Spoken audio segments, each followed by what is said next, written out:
नमस्कार. नमस्कार. नमस्कार. माधव वळसे सर, तुमचं रंगपंढरी या कार्यक्रमात मनापासून स्वागत आहे. आम्हाला सगळ्यांनाच खूप उत्सुकता आहे तुमच्याकडून. आज खूप छान गोष्टी ऐकायला मिळतील. तुम्ही अभिनेते, लेखक, दिग्दर्शक तर आहातच, शिवाय इंग्लिशचे प्रोफेसरही होता वाडिया कॉलेजमध्ये, आणि अर्थातच समीक्षा, त्याविषयी आम्हाला जाणून घ्यायची खूप उत्सुकता आहे. खूप आनंद वाटतोय तुम्ही आज इथे आहात. मला पण आनंद झालेला आहे इकडे. तर मी पहिलाच प्रश्न समीक्षेविषयी विचारू पाहते. माझी परीक्षा सुरू झाली.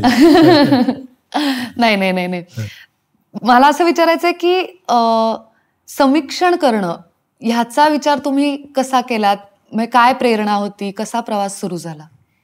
प्रश्न फार चांगला आहे, कारण हा प्रश्न मला आत्तापर्यंत कोणी विचारलेला नाही, आणि कदाचित मी स्वतःला सुद्धा कधी विचारलं नाही की आपण नेमकी समीक्षा का लिहायला लागलो आणि कधी लिहायला लागलो. त्याचं उत्तर मी सविस्तर देतो. मी नुमवी शाळेतला, पुण्याच्या नूतन मराठी विद्यालयातला, मग मी जेव्हा श्यामशाईमध्ये काम केलं 8वीत होतो, पण त्याच्या आधी 5वी 6वीपासनं मी शाळेच्या नाटकातनं कामं करत होतो. आणि आंतरशालेय नाट्यस्पर्धा होत होत्या त्यावेळेला. त्या काळात मी 6वीमध्ये असताना मला व्ही शांताराम यांच्या नावाने 5 रुपयाची दर महिना अशी शिष्यवृत्ती होती. आता त्यावेळचे 5 रुपये म्हणजे आजचे 500 म्हणायला हरकत नाही. असे ती शिष्यवृत्ती मला अभिनयाकरता मिळाली होती. त्यामुळे शाळेमध्येच घरच्यांना, बाहेरच्यांना कळलं होतं की याच्यामध्ये अभिनयाचे गुण आहेत. शाळेच्या नाटकांना कामं केली, महाविद्यालयात गेलो, आणि महाविद्यालयामध्ये सप महाविद्यालय आणि फर्ग्युसन महाविद्यालय. फर्ग्युसन कॉलेजमध्ये असताना प्रोग्रेसिव्ह ड्रॅमॅटिक असोसिएशन नावाची पुण्यातली संस्था, बालबा केळकरांची, तिथे वासुदेव पाळंदे नावाचे एक नट होते, उत्तम नट, ज्यांनी सई परांजपेंच्या चित्रपटातनं कामं केली पुढे. ते आम्हाला फर्ग्युसनमध्ये नाटकं बसवायला यायचे. आणि तुला गंमत सांगतो, मी भावबंधनमध्ये काम केलं होतं. माझं काम होतं प्रभाकरचं. पण भावबंधनमध्ये घनश्याम नावाची एक व्यक्तिरेखा आहे, ती खलनायकाची आहे. त्यावेळेला चर्चा अशी झाली की हा खलनायक आहे, आणि खलनायक आहे म्हणून यांनी आरडाओरडा करायलाच पाहिजे का? तो काय जन्मता खलनायक आहे का? चित्तरंजन कोलटकर, चिंतामणराव कोलटकर यांची भावबंधनचे प्रयोग आम्ही बघितले होते, आणि त्याच्यामध्ये काहीसा आक्रस्ताळेपणा होता हे आम्हालाही जाणवलं होतं. परंतु ही सगळी मोठी माणसं होती, त्या काळच्या रंगभूमीच्या परंपरेप्रमाणे त्या अभिनय करत होते, त्यात त्यांचाही दोष नव्हता. परंतु आता 60च्या दशकामध्ये हळूहळू मराठी रंगभूमीवरती वास्तववादाचे वारे आले होते, आणि वास्तववादाचे वारे आल्यानंतर आपला अभिनयसुद्धा वास्तववादीच असला पाहिजे, तो शैलीदार, स्टायलाइज्ड असायचं कारण नाही, अशी चर्चा सुरू झाली होती. आणि ती आत्ता महाविद्यालयापर्यंत आली होती की घनश्याम हा मुनीम आहे, तो कारकून आहे, मध्यम स्थितीतला आहे, मध्यम वर्गातला आहे, मग तो कशाला शिरात आणून बोलेल? अपमान जरी झाला तरी सुद्धा तो दुखावलेला आहे. तो संतापापेक्षा त्याची दुखावणं, त्याची वेदना दिसावी, असे विचार त्यावेळेला सुरू झाले. म्हणजे बघ, समीक्षेबद्दलचे इनपुट्स ज्याला आपण म्हणतो ते इथे हळूहळू सुरू झाले होते. त्यामुळे मला तो एक फार मोठा भाग वाटतो. तशीच गोष्ट तो तुझं हे तुझंपाशी आम्ही केलं. तुझं हे तुझंपाशी घडतं इंदूरमध्ये.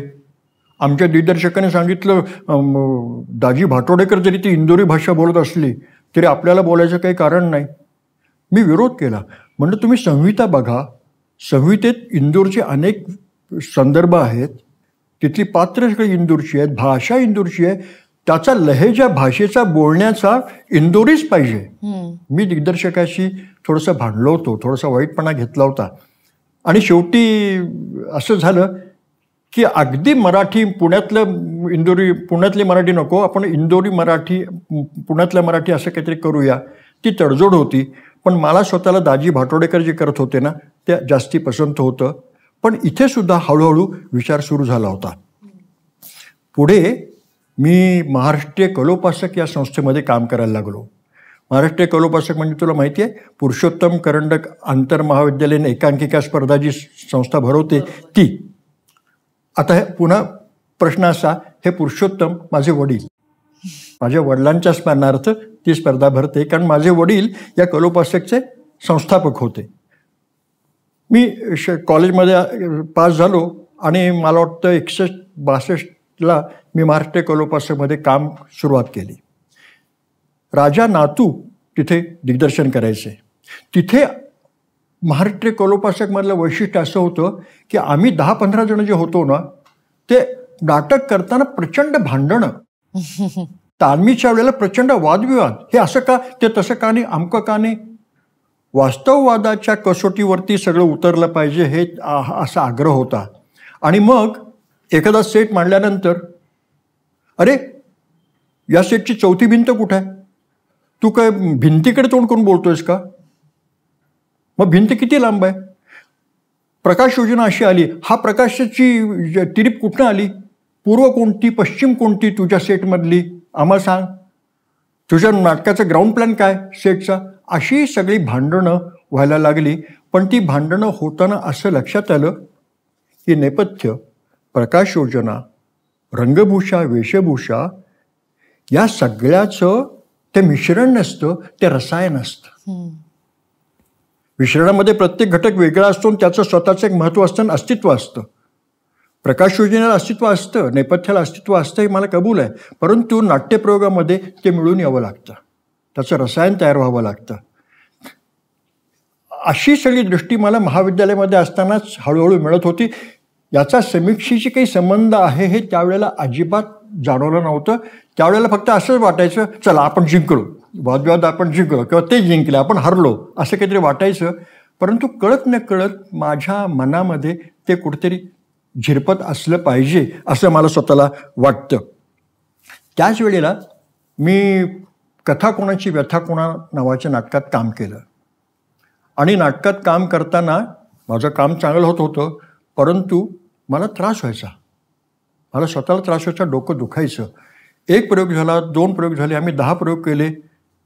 आणि एक दिवशी मी राजा नातूंना विचारलं, म्हणलं राजाभाऊ माझी एक अडचण आहे.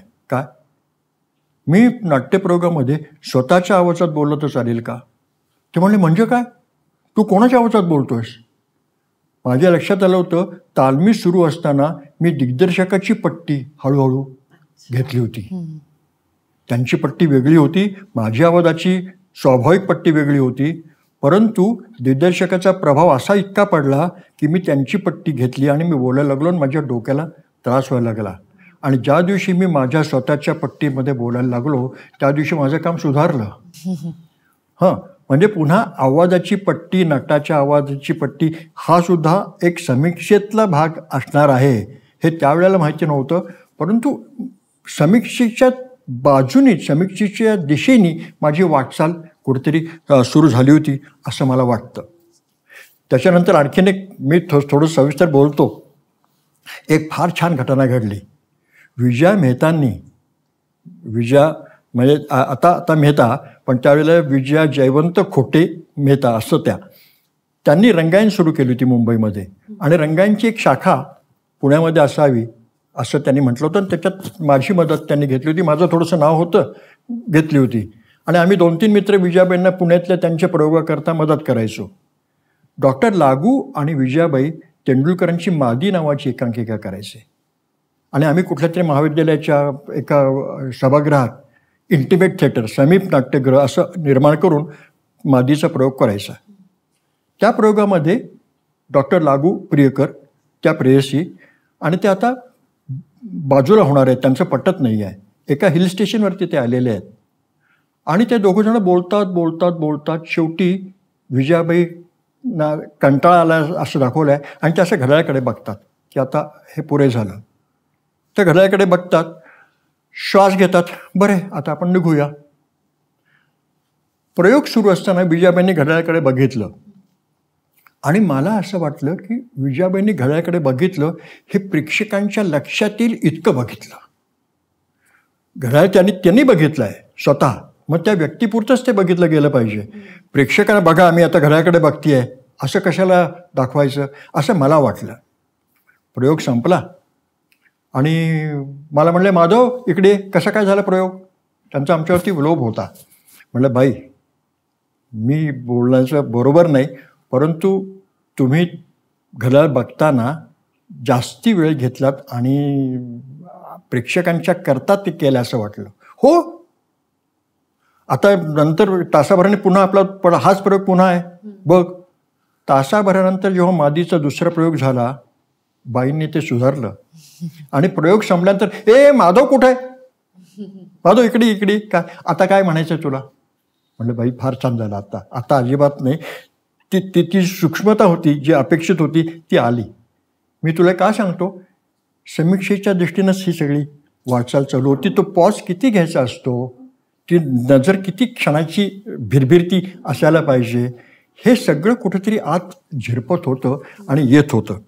आणि या सगळ्यातनं शेवटी 1969 आचार्य अत्रे गेले. 1969 1970 अत्र्यांना त्यांच्या स्मृतिदिनी श्रद्धांजली वाहण्याकरता पुण्यामध्ये एक नाट्य महोत्सव झाला. डॉक्टर लागूंनी त्याच्यामध्ये उद्याचा संसारमधला एक प्रवेश केला होता. अत्र्यांच्या आमच्या मी काम केल्यामुळे मला बोलवणं होतं. मी तो सगळा महोत्सव बघितला, जवळ 6-7 नाटकं बघितली. आणि काय वाटलं मला कोणास ठाऊक, ती 6-7 नाटकं पाहिल्यानंतर हे सगळं महाविद्यालयातनं डोक्यात काहीतरी साठलेलं होतं आणि आपल्याला काहीतरी येतं असं उगाचच बहुतेक खोटी समजूत झालेली होती. तर मी लिहिलं सगळ्या नाटकांवरती, हे नाटक ते नाटक. आणि मला काहीही कळायच्या आत पाकिटात घातलं आणि त्यावेळेला किर्लोस्कर, स्त्री, मनोहर ही 3 मासिकं किर्लोस्करांची होती, तिकडे पाठवून दिलं. म्हटलं बघू काय होतं ते. ते लेख होते त्या सगळ्या नाट्यप्रयोगांवरती.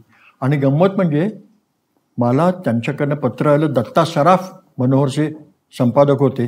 त्यांचं पत्र आलं की वझे, तुमचं परीक्षणार्थ सगळं लिहिलेलं लेखन मिळालं. एक वाक्य होतं, तुमच्या लेखनामध्ये एक प्रकारचा फ्रेशनेस आहे. मला हे एवढं वाक्य पुरेसं होतं. आपण कुठे गेलो आहोत आणि आपण किती मोठे आहोत असं मला वाटायला लागलं. तुम्ही येऊन भेटा. मी भेटलो आणि तिथनं मी मनोहरमध्ये त्यांनी मला लिहायला सुरुवात कर म्हणून सांगितलं. आणि मग मी नाट्यप्रयोगांबद्दल लिहायला सुरुवात केली. त्यातला सुरुवातीचा आनंद तुला सांगतो, जो मला तितक्या वर्षानंतर सांगितलाच पाहिजे, की नाटकावरती लिहायचं हे आनंद होताच, प्रश्नच नाही, आपल्याला अधिकार मिळाला. परंतु आता आपण समीक्षक झाल्यामुळे आपल्याला नाटकं फुकट बघायला मिळणार, हा सगळ्यात मोठा आनंद होता. आणि 2 सन्मानिका मिळाल्यामुळे आपण पुढे मागे आपल्या बायकोला पण घेऊन जाऊ शकतो असं काहीतरी डोक्यात आलं. परंतु मला मनोहरनी घाशीराम कोतवाल बद्दल लिहायला सांगितलं होतं. ते जेव्हा युरोपमधनं आले 72 साली, त्यावेळेला मला मुंबईला पाठवलं होतं. आणि मुंबईला मी विमानतळावरती जाऊन जब्बार पटेल वगैरे वगैरे लोकांच्या मुलाखती घेऊन मी लगेच लेख पाठवला होता. त्यामुळे मला हळूहळू माझं, ज्याला आपण ग्रूमिंग म्हणतात समीक्षेचं, तसं सुरू झालं होतं. आणि 80 साली मला साप्ताहिक सकाळकडनं पत्र आलं. सदा डोंबरे संपादक होते. माधव, आता तो मला एजाज म्हणायचा, परंतु मला सन्मान देण्याकरता प्रिय माधवराव, वरती बायनामध्ये माधवराव, पण तू लिहावंस असं नंतर एकेरी, की साप्ताहिक सकाळची संपादकाची जबाबदारी माझ्याकडे आली आहे. तू आमच्या याच्याकरता साप्ताहिक सकाळकरता एक चटपटीत, बघा चटपटीत, माहितीपूर्ण, अभिरुची संपन्न, असं सदर 1 वर्षभर तरी लिहावंस असा माझा आग्रह आहे. आणि पुन्हा मला मोठेपण झाल्यासारखं वाटलं, तुला अपेक्षित असेल ते मानधन मिळेल. अरे वा वा वा, मानधन आपल्याला साप्ताहिक सकाळ देणार वगैरे. म्हणजे आपण पोचलो, आकाशालाच गेलो आपण, एकदा असं झालं. आणि तिथनं मी साप्ताहिक सकाळमध्ये लिहायला सुरुवात केली. ती आत्ता म्हणजे 2010पर्यंत मी त्यांच्याकडे लिहित गेलो. अशी सगळी माझी वाटचाल. त्यामुळे हे सगळे इनपुट्स समीक्षेच्या दिशेने होणारे, हे सगळे मला शाळेपासनं, महाविद्यालयापासनं, महाराष्ट्रीय कलोपासकपासनं असे मिळत गेले विजाबाईंच्या बरोबर करताना. आणि मग समीक्षक म्हणून मी स्वतःला म्हणण्यापूर्वी हळूहळू लोक जेव्हा मला म्हणायला लागले तू लिही आमच्याकडे, तेव्हा मी समीक्षक कुठेतरी झालो असं वाटलं. एकूण नाट्य व्यवहारात समीक्षेचं काय स्थान आहे आणि काय नियोजन आहे असं आपण असं बघितलं पाहिजे की नाटक काय असतं. मुळात ज्या नाटकाची समीक्षा आपण करणार आहोत आणि त्या समीक्षेचं स्थान कोणतं आहे असं आपण ठरवणार आहोत, ते नाटक काय असतं? तर नाटक एक जीवनानुभव तुम्हाला सांगतं. नाटककार त्याच्या आयुष्यातले, कल्पनेतले असे कुठला तरी एक अनुभव नाटकात मांडतो. त्या जीवनानुभवाचं, लेखनात असलेल्या त्या जीवनानुभवाचं अनेक घटकांच्या सहकार्याने, त्यात प्रेक्षक हा एक घटक आहे, अनेक घटकांच्या सहकार्याने नाट्यानुभवात रूपांतर होतं, संक्रमण होतं. ती प्रक्रिया असते. ती प्रक्रिया असताना प्रत्येक घटकाची स्वतःची जबाबदारी असते. म्हणजे नाटककारांनी नाटक लिहिणं, त्याच्या रंगावरती दिग्दर्शक तयार करतो, मग दिग्दर्शकाची जबाबदारी सुरू होते. दिग्दर्शक नटनटी निवडतो, त्या निवडीवरती खूप अवलंबून असतं. मग तो नटनटींना त्यांची जबाबदारी असते. मग नेपथ्यकाराला, प्रकाश योजनाकाराला, सगळेच आपण डिव्हिजन ऑफ लेबर जसं म्हणतात तसं ती सगळं होते. आणि अशा याच्यात प्रेक्षकांची पण जबाबदारी असते. प्रेक्षक मायबाप प्रेक्षक नसतो. बालगंधर्व खुशाल म्हणू देत मायबाप प्रेक्षक म्हणून नसतो. प्रेक्षक हा अत्यंत आवश्यक परंतु तितकाच जबाबदार घटक असतो. प्रेक्षक जर सजग नसेल ना तर नाट्यानुभव नाही निर्माण होत. समीक्षा काय करते, त्या सगळ्या घटकांचं कार्य, जसं स्कूटरचं प्रत्येक पार्ट तपासला जातो ना तसा समीक्षक सजग असतो. त्याला साहित्यातलंही माहिती असतं, त्याला दिग्दर्शनातलंही माहिती असतं. मगाशी मी तुला सांगितलं की मला इनपुट्स शाळेपासूनच मिळायला लागले होते. एका रात्रीत नाही समीक्षक तयार होत आणि एका रात्रीत समीक्षा नाही उजाळात येत. ते इनपुट्स मिळता मला दिग्दर्शनातलंही माहिती आहे. मला नाटकातला अवकाश सेट लावताना ती स्पेस आहे, ती स्पेस कशी वापरायची, ती बरी वापरली का वाईट वापरली आहे हे कळतं. तुला गंमत सांगतो, मी एक नाटक केलं. नाटकाला सत्यदेव दुबे आला होता आणि माझं नाटक उत्तमच झालं. आणि तेंडुलकर, खानोलकर, दुबे अशी लालन सारंग प्रेक्षकात होते, ते सगळे मला भेटायला नंतर आले. नाटक उत्तम झालं, बक्षीस मिळालं. दुबे मला माझं ये जो विंग है ना अंदर लाता तो अच्छा होता, दोनों बाजू के विंग अंदर लाता तो अच्छा होता. म्हणलं दुबे मैंने लिया था. मला माहिती होतं मला स्पेस एवढी मोठी नको, लहान करायचं स्टेज, मी ते केलं होतं. तर त्याच्यावरती म्हणणं होतं और होता तो अच्छा होता. दृष्टी बघ की 2च पात्र तुझ्या नाटकात आहेत, तुला एवढं मोठं स्टेज करायचं का? तो काय ब्रेबॉन स्टुडिओ तुला हवा आहे? मग तू कॉम्पॅक्ट का नाही करत? मी कॉम्पॅक्ट करत असून सुद्धा दुबेला ते आणखीन कॉम्पॅक्ट हवं होतं. समीक्षकाला नेपथ्याचा अंदाज लागतो आणि नेपथ्यामध्ये काय काय असतं, चित्र, शिल्प, वास्तुरचनाशास्त्र हे सगळं असतं. मी शिकलेलो नाही पण निदान मला त्याची माहिती तर पाहिजे थोडीशी. अभिनय, नटाने संयत अभिनय केला असं केव्हा तरी येतं. हे संयत अभिनय काय आहे? संयत नावाचा अभिनय नसतो. अभिनय 2च प्रकारचा असतो, योग्य किंवा अयोग्य. संपलं.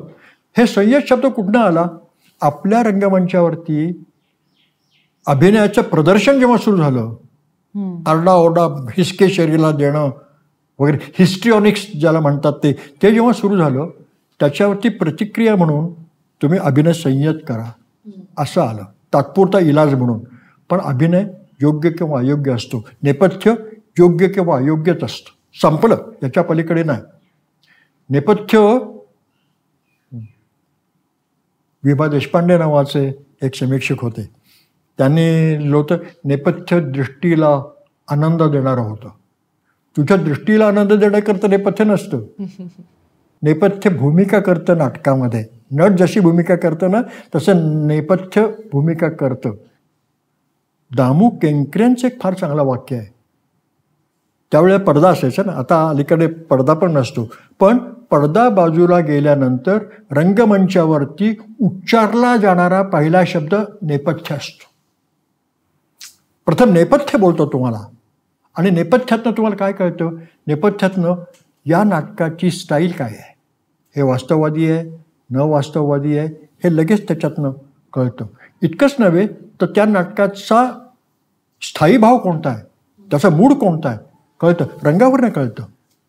गुलाबी गुलाबी रंग असले तर आपल्याकडे ते नाटक कॉमेडीकडे जाणार आहे. राखी गडद काळे तपकिरी रंग असले तर लक्षात येईल की नाटकाचं स्वरूप स्वभाव हा गंभीर स्वरूपाचा असणार आहे.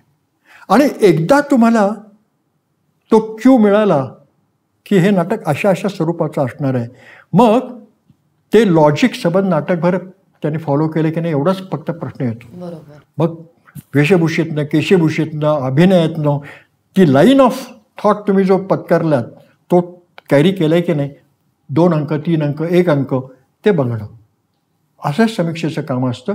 आणि म्हणून समीक्षा ही सुद्धा एक प्रकारचं मी म्हणेन सृजन असतं. मी माझ्या अनुभवातून माझ्या अभ्यासातून मी काहीतरी त्याचा अर्थ बाहेर काढतो ना. त्याच्यात तुला गंमत सांगतो, जब्बार पटेलनी घाशीराम जेव्हा कोतवाल केलं, इथे कॉफी हाऊसमध्ये आम्ही बसलो होतो गप्पा मारत, तर जब्बारला मी म्हटलं, जब्बार बाकी नाटक फार चांगलं होतं, नाना फडणीसांचं जेव्हा लग्न लागतं, 6वं लग्न का 7वं लग्न, त्यावेळेला नाना फडणीस रंगमंचावर तू आणले, त्यावेळेला लग्नाचं वातावरण दाखवण्याकरता पताका लावतायत वगैरे वगैरे, सगळी शोभा निर्माण करतायत, हे सगळं तू माईममधनं केलंस, मुकाभिनयातनं केलंस. फार चांगलं होतं की मुकाभिनयातनं आम्हाला कळलं की सगळं मांडव सजवला जातोय. नाना फडणीस जेव्हा आले तेव्हा त्यांच्या गळ्यात हार होता, तू खरा हार का घातलास? मग तो हार सुद्धा माईम का नाही? म्हटलं तू माईमची रेषा पत्करली होतीस, मग हे हार सुद्धा माईमच पाहिजे. तर जब्बारने दिलेलं उत्तर अप्रतिम होतं.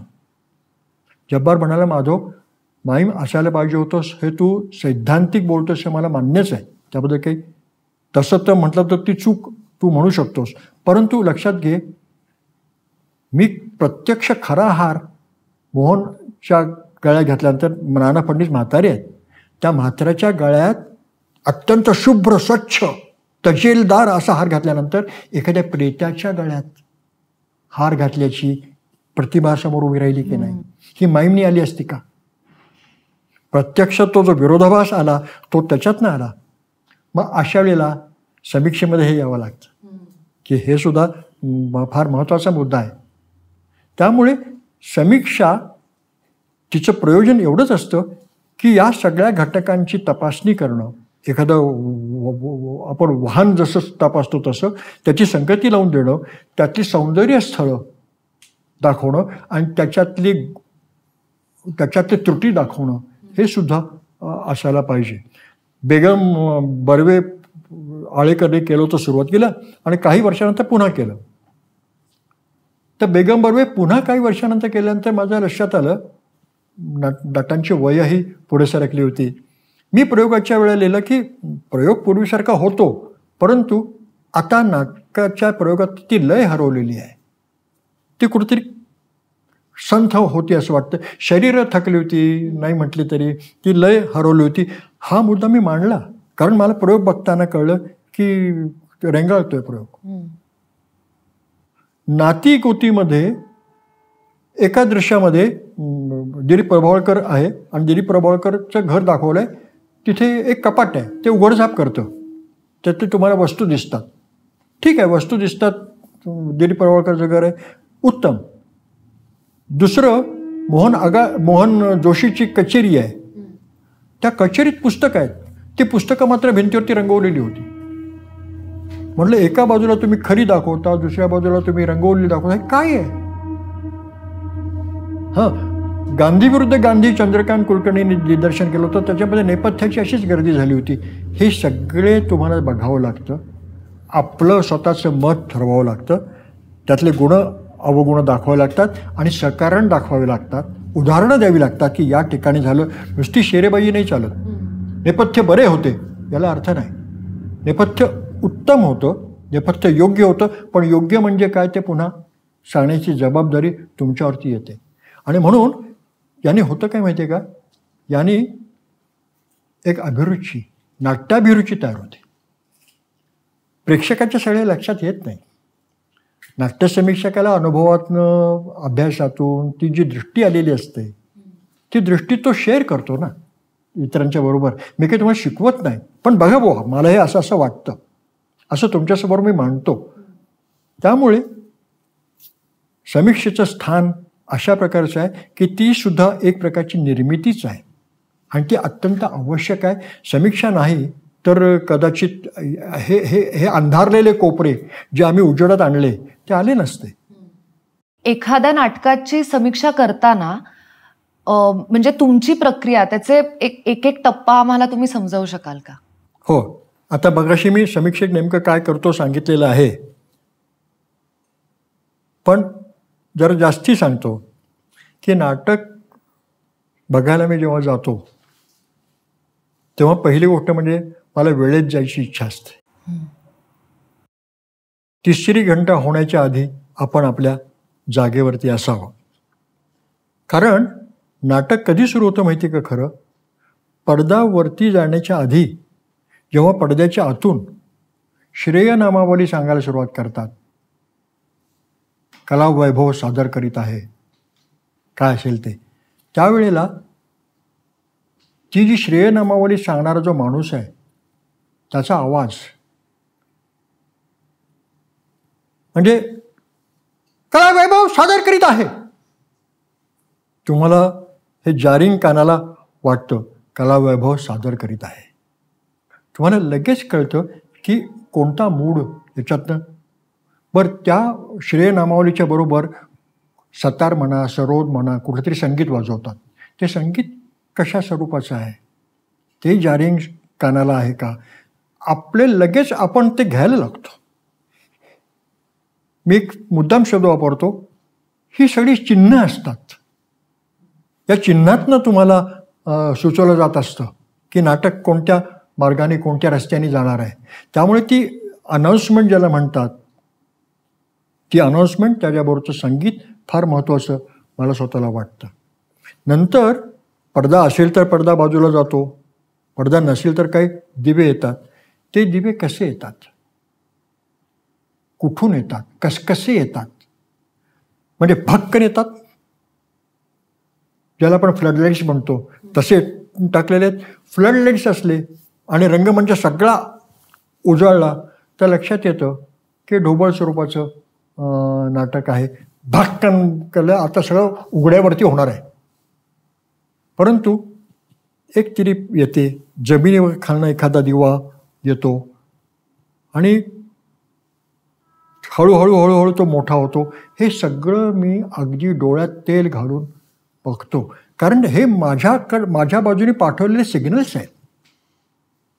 हे सिग्नल्स जर याच्यातले माझा जर एखादा सिग्नल चुकला तर अपघात होईल. ते सिग्नल्स मी घेतलेच पाहिजेत. आणि अनेकदा समीक्षक हे सिग्नल्स नीट काळजीपूर्वक बघत नाहीत. तुम्ही नाटक जागं राहून बघायला पाहिजे. ठरवू नका काय, कारण जे काही होतं ते घेत राहा. आणि मग नाटक जसं सुरू होतं तसं मग टेलिफोन वाजतो. मग टेलिफोन वाजल्यानंतर त्या टेलिफोनमधनं पुन्हा तुम्हाला काहीतरी सजेस्ट केलं जात असतं. टेलिफोनची रिंग कशी आहे, हां, टेलिफोनची रिंग मध्येच थांबते का, म्हणजे जो कोण टेलिफोन करतो आहे तो तिकडनं त्याने बहुतेक ठेवला आहे का काय, असे अनेक प्रश्न तुमच्या मनामध्ये सुरू होतात आणि तुम्ही जाता. आणि मग नेपथ्य मी बघतो. मगाशी म्हटल्याप्रमाणे नेपथ्य बोलतं मला. नाटक रिअलिस्टिक आहे, नाटक नॉन रिअलिस्टिक आहे, नाटक प्रतिकात्मक आहे, नाटक सूचक आहे, नाटक फॅन्टसीच्या दिशेने जाणार आहे. मला ताबडतोब अंदाज थोडेसे याचे लागतात, पण मी निर्णय घेत नाही. तरीसुद्धा मी फक्त मला स्वतःपुरतं एक पत्ता खिशात ठेवून देतो की नाटक असं असं असण्याची शक्यता आहे. नाटक जसं पुढे जातं तसा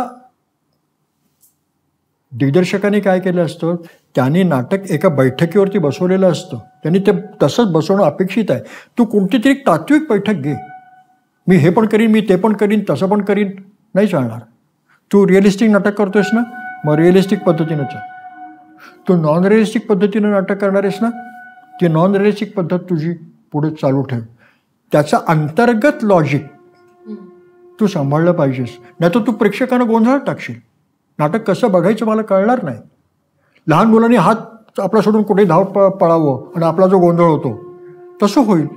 तर तू आम्हाला एक वाट दाखवतोयस, त्या वाटेवरती तू आता आम्हाला उगाच चकवे देऊ नको. तुम्ही आम्हाला एक लाईन दिली आहे, त्या लाईनवरती अभिनय सकट सगळं जात आहे की नाही आम्ही शेवटपर्यंत बघणार. त्यामध्ये प्रॉप्ससुद्धा बघणार. प्रॉप्स म्हणजे रंगमंचावरच्या नेपथ्यातल्या वस्तू. बरोबर. पणशीकरांनी बेईमान नाटक केलं. सतीश दुभाषी आणि पणशीकर होते. सगळा संगमरवरी रंगमंच, धनराज आहे तो, त्याचा संगमरवरी सगळं महालच आहे तो दाखवला होता. त्याच्यात टी व्ही दाखवला होता. आता तुला ती टी व्ही माहिती आहे की तो रंगमंचावरच्या पात्राने जर बघायचा असला तर त्याचं तोंड तिकडे आणि आपल्याकडे पाठ असते. त्या पाठीच्या बाजूला वायरच नव्हत्या. आता कोपऱ्यातले जे बसलेले प्रेक्षक आहे त्यांना तर हो याला वायर नाही म्हणजे थांबा जरा येईल बहुतेक, दुसऱ्या अंकात येईल बहुतेक वायर. आणि त्याच संगमरवरी अशा सेटवरती एक दिवा लावला होता. त्या दिव्याला प्लास्टिकची शेड लावली होती.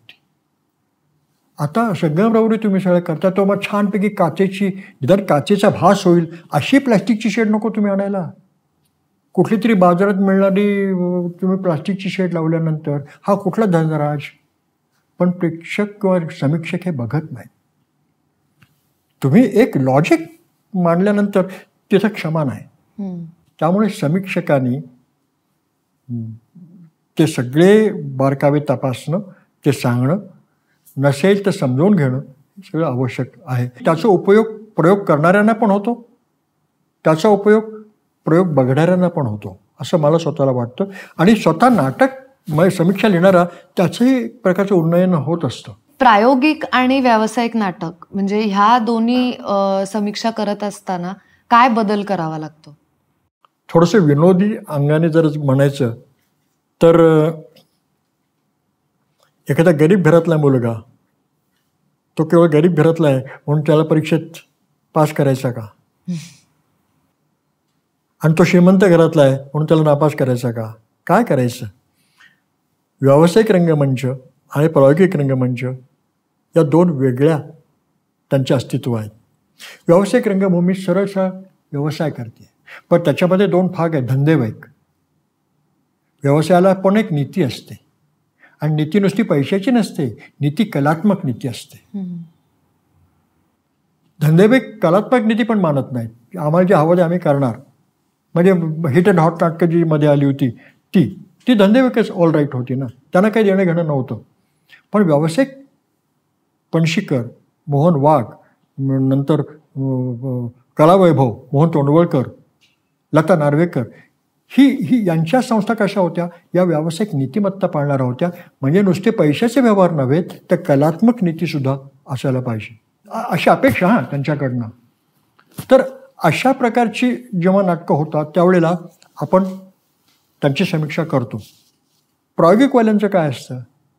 प्रायोगिकवाल्यांना पहिली गोष्ट म्हणजे ते मोठी जोखीम घेतात. हे त्यांच्या बाजूनं मोठं दान आहे.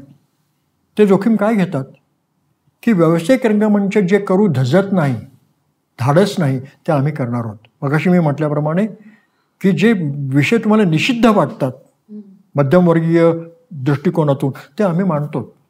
मग आम्ही नाकारले जाऊ, आम्हाला धाकधपटचा होईल, आमची रंगमंच जाळला जाईल, हे धोके आम्ही पत्करतो. आणि ते धोके पत्करून आम्ही नाटक करतो. अशा वेळेला आम्हाला मर्यादा पडतात की नाही पडतात? करताना आम्हाला आर्थिक मर्यादा पडतात, आम्हाला जागेच्या मर्यादा पडतात, आम्हाला तालमीला जागा कोणी देत नाही, हो की नाही? आम्हाला थिएटर मिळायला अवघड जातं.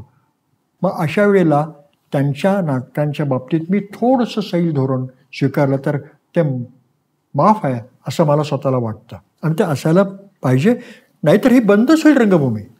हे करायचंच उद्या जर बंद झाले तर आपण काय करायचं? पुन्हा सेन्सॉर बोर्ड आहे. परंतु तिथंसुद्धा मी काय सांगेन, तुमचा प्रयोग सुरू झाल्यानंतर तुम्ही आम्हाला एक लाईन ऑफ थॉट दिलेली आहे, त्याच्याशी मी प्रतारणा नाही सहन करणार. मग ती लाईन ऑफ थॉट तुमच्या प्रयोगात शेवटपर्यंत असली पाहिजे. शेवटी प्रयोग हा प्रयोग आहे. मग तिथं मी व्यावसायिक आणि प्रायोगिक असं हे करणार नाही, असा माझा एकंदर दृष्टिकोन आहे. पाश्चात्य आणि भारताच्या इतर प्रांतातील जी नाटकं आहेत त्यांची जी समीक्षा होते आणि आपल्या महाराष्ट्रातील जी नाटकं आहेत त्याच्या समीक्षेत काय फरक जाणवतो? इथे एक गोष्ट आधी स्पष्ट करतो की भारतातल्या इतर भाषातली जी समीक्षा आहे ती मी वाचलेली नाही. याचं कारण ती त्या त्या भाषेत लिहिली गेलेली आहे. जशी आपली महाराष्ट्राची समीक्षा मराठीत लिहिली गेलेली आहे, तशी तू मध्य प्रदेशात गेलं तर हिंदीत नाही, तामिळनाडूमध्ये गेलं तर त्यांच्यात, त्यामुळे ती वाचायला मिळत नाही आपल्याला, पण इंग्रजी वाचायला मिळते. आणि म्हणून मी इंग्रजी समीक्षा भरपूर वाचलेली आहे. मग कशी वाचली तुला माहिती आहे का? मग कशी जेव्हा मी माझ्या कॉलेजातल्या दिवसांबद्दल बोलत होतो तेव्हा मी 60च्या दशकातच ब्रिटिश लायब्ररीचा मेंबर होतो. आणि ब्रिटिश लायब्ररीमध्ये प्लेज अँड प्लेयर्स नावाचं मासिक यायचं. त्याच्यामध्ये चक्क एवढं मोठं मासिक आणि त्याच्यात समीक्षा नाटकाची असायची. आणि हॅरॉल्ड हॉब्सन, ट्रेव्हन, नथन टेट, मला पटकन आता आठवतात ते, हे समीक्षक त्याच्यामध्ये लिहायचे. पुढे मार्गारेट क्रायडन या अमेरिकन विदुषी आहेत, त्यांची समीक्षा मी वाचली. अमेरिकन आणखीन एरिक बेंटले अमेरिकन समीक्षक आहेत, त्यांचं मी वाचलं. तर अशा प्रकारची समीक्षा वाचली आणि मला लक्षात असं आलं की परदेशी जी समीक्षा आहे ना, ही आपल्या तुलनेने, आजचा शब्द वापरायचा तर साक्षर समीक्षा आहे. साक्षर समीक्षा म्हणजे त्या समीक्षकाला काहीतरी त्याची एक स्वतःची तयारी आहे, त्याच्या तयारीशिवाय त्याला लिहायला नाही मिळत. सगळ्यात मोठा फरक आपल्याकडे हा आहे की आपल्याकडली समीक्षा करताना त्या समीक्षकाची तयारी आहे की नाही हे संपादक बघत नाही.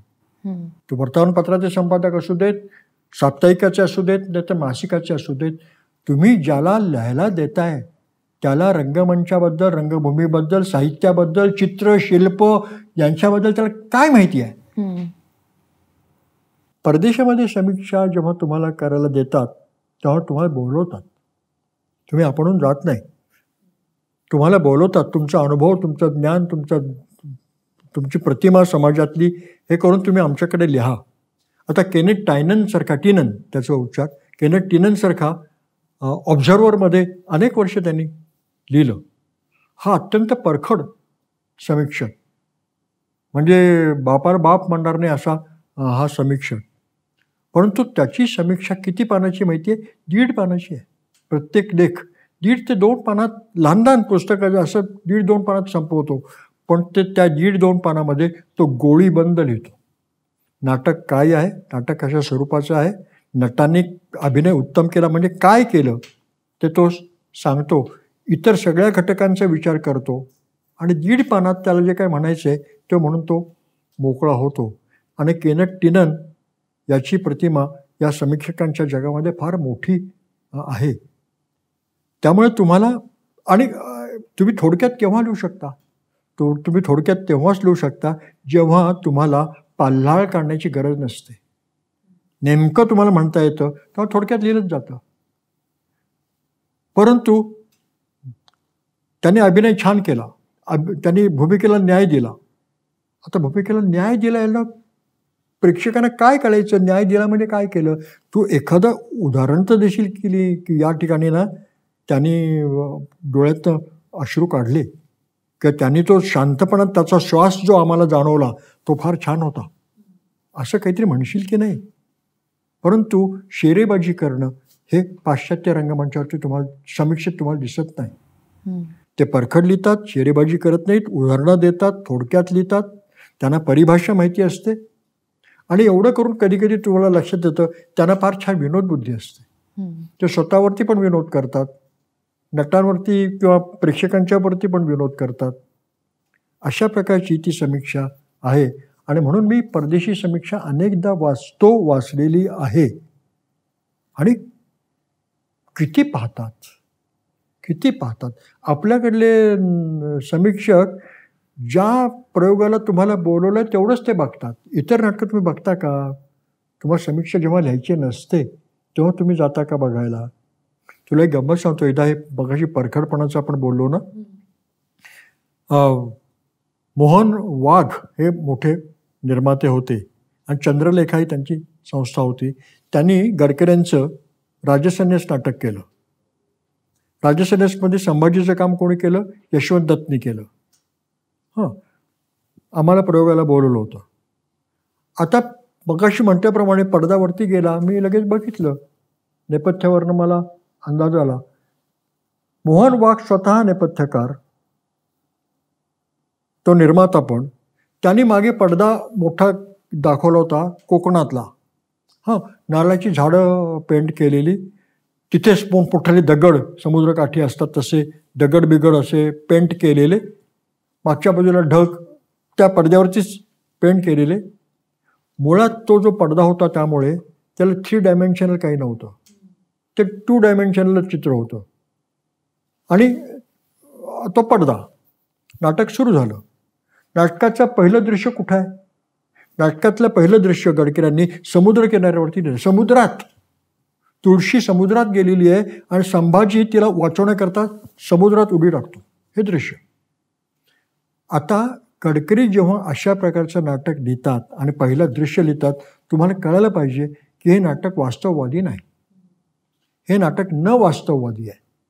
मग न वास्तववादी नाटक तुम्ही साध्या काळ्या पडद्यावरती करू शकता ना, तुम्हाला मागे पडदा तरी कशाला पाहिजे? बरं, नारळाची झाडं तुम्ही दाखवलीत, पानं हलतात का ती पेंट केलेली? नाही करणार. ते दगड वर्षानुवर्षे ते दगड तसेच. बरं, संभाजी समुद्रात उडी टाकतो येतो बाहेर विंगेतनं, तो विंगेत गेला समुद्रात, तो बाहेर आला, तो कोरडा. साहजिक आहे, त्याला पुढलं नाटक करायचं आहे संभाजीला, तो चिप्प ओलावून कसं चालेल? जर नाटक न वास्तववादी आहे तर तुम्ही ते न वास्तव पद्धतीनंच करण्याची गरज होती. मग तुम्ही विजेचे इफेक्ट दाखवता, नका दाखवू. भाषेतनं आलेलं आहे गडकऱ्यांच्या, विजा तांडव नृत्य करतायत असं संभाजी म्हणतो. कळलं आम्हाला, तांडव नृत्य विजा करतायत, तुम्हाला लक लक लक लक करायची गरज नाही. पण हे सगळं त्यांनी मोहन वाघने केलं होतं. मी मध्यांतरात आत गेलो, आम्हाला चहा प्यायला बोलवतात ना, ते चहा प्यायल्याकरता आत गेलो. यशवंत दत्तला मी, तो माझा मित्र होता आणि माझ्या नाटकातनं तरी कामं केली होती, कामगार रंगभूमी होती, त्याच्याबद्दल मला आस्था होती. म्हणून मी डायरेक्ट यशवंत दत्तला विचारलं, तू कशाला घेतलंस हे नाटक? असं डायरेक्ट विचार. मोहन वाघने ते ऐकलं आणि मोहन वाघ मला म्हणाला, माधव, असा प्रश्न विचारणं मूर्खपणाचं आहे. तोही मला बोलला, असा प्रश्न विचारणं मूर्खपणाचं आहे. म्हणजे मोहन, असं नाटक करणं मुळात मूर्खपणाचं नाही का? असं सगळी जकाजकी झाली. परंतु अशा वेळेला तुम्हाला परखडपणाने लिहावं लागतं, बोलावं लागतं. अर्थात कारण मी मस्त सांगायला पाहिजे की गडकऱ्यांचं नाटक मुळात न वास्तववादी असताना ते वास्तववादी करायचं कारण नव्हतं. परदेशामध्ये हा परखडपणा आहे, हा अभ्यास त्याच्यामागे कुठेतरी आहे, ते आपल्याकडे नाही. आणि म्हणून शेरेबाजी फार होते. असं का होत असेल? पण म्हणजे तुम्ही जे म्हणताय की बाहेर एक सेन्स ऑफ ह्युमरही आहे, त्यामुळे त्यांना परखड होण्याचा वावही असतो, तर इथे तसं का नाही होऊ शकत? याचं साधं कारणच असं आहे की आपली वर्तमानपत्र, आपली मासिकं, साप्ताहिकं ही रंगभूमीकडे गंभीरपणे बघत नाही. आपल्याकडे गंभीरपणे लिहिलं जावं, अभ्यासपूर्ण लिहिलं जावं, हा तुमचा दृष्टिकोन असतो का नसतो? तुमचा अग्रलेख तुम्ही असा खरडता का? आणि अग्रलेख कोणाला लिहायला देता का? अग्रलेख लिहिणारा संपादक, उपसंपादक जबाबदार मनुष्य असतो. अग्रलेख कोणी लिहायचा आहे त्या दिवशी तो विषय बघून ठरवला जात असतो. 3-3, 4-4 माणसं अग्रलेख लिहिणारी असतात. मग आज हा विषय तुझा आहे, तू लिही, असं ठरवलं जातं. मग नाट्यसमीक्षा लिहितानाच तुम्ही कुठल्याही येऱ्या गवाळ्या माणसाला देता, सोम्यागोम्याला देता. तुमचा दृष्टिकोनच मुळी रंगभूमीकडे बघण्याचा, नाटकाकडे बघण्याचा. फक्त कॉलम लिहिणे, कारण कॉलम भरणे, ती जागा भरणे, जसं साप्ताहिक भविष्य वाचकांच्या करता, तसं साप्ताहिक समीक्षा, त्याच्या मागे गंभीर दृष्टिकोन नसतो. आणि गंभीर दृष्टिकोन नसला तर ते सगळं पुढे पाझरणार, तुमच्या समीक्षेत तेच येणार, ती गंभीर समीक्षा असणार नाही, हे तितकंच खरं आहे. त्यामुळे गंभीरपणाचा अभाव हे त्याच्या मागचं कारण आहे.